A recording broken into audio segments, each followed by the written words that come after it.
এই 15 ডিসেম্বর থেকে আপনারা এমআইপি পাসপোর্ট পাওয়া শুরু করবেন। প্রিয় প্রবাসী ভাই বোনেরা, আসসালামু আলাইকুম। আপনাদেরকে একটু জরুরি সংবাদ শেয়ার করতে চাচ্ছি।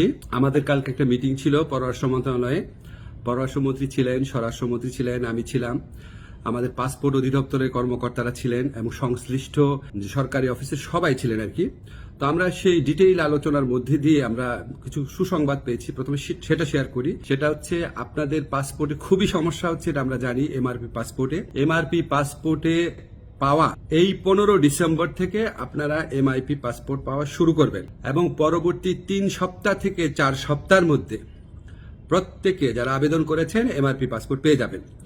তো প্রথম প্রায়োরিটি দেওয়া হচ্ছে সৌদি আরবে এবং মালয়েশিয়াতে আমাদের যে ভাই বোনরা আছেন ওনাদেরকে, এবং এরপর আপনার যেই সমস্ত কান্ট্রিতে ডিমান্ড বেশি তাদের ক্ষেত্রে একটু প্রায়োরিটি দিয়ে এই সমস্যাটা 3 থেকে 4 সপ্তাহের মধ্যে সমাধান করা হবে। এবং এত পরিমাণ এমআরপি পাসপোর্ট ছাপানো হচ্ছে যে ইনশাআল্লাহ আগামী 2-3 বছরে এই সমস্যা আর কখনো হবে না। অনেক সাফারিংস হয়েছে, অনেক কষ্ট হয়েছে, এটার জন্য অনেক ধরনের হয়রানি হয়েছে, সেটার জন্য আন্তরিকভাবে দুঃখিত।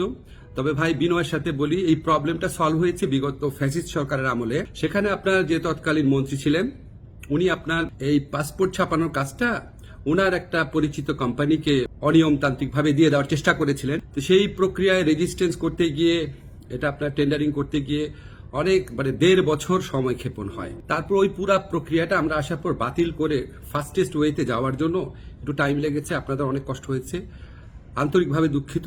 তবে ইনশাআল্লাহ 15 ডিসেম্বর থেকে পাসপোর্ট পাওয়া শুরু করবেন আপনারা, এমআরপি পাসপোর্ট। আর ই পাসপোর্টের ক্ষেত্রে আপনাদের সহযোগিতা করার জন্য আমাদের ডিসিশন হয়েছে যে এখান থেকে দরকার হলে টিম যাবে বায়োমেট্রিক ডেটা নেওয়ার জন্য, সেগুলি আপনাদেরকে পরে বিস্তারিত জানানো হবে।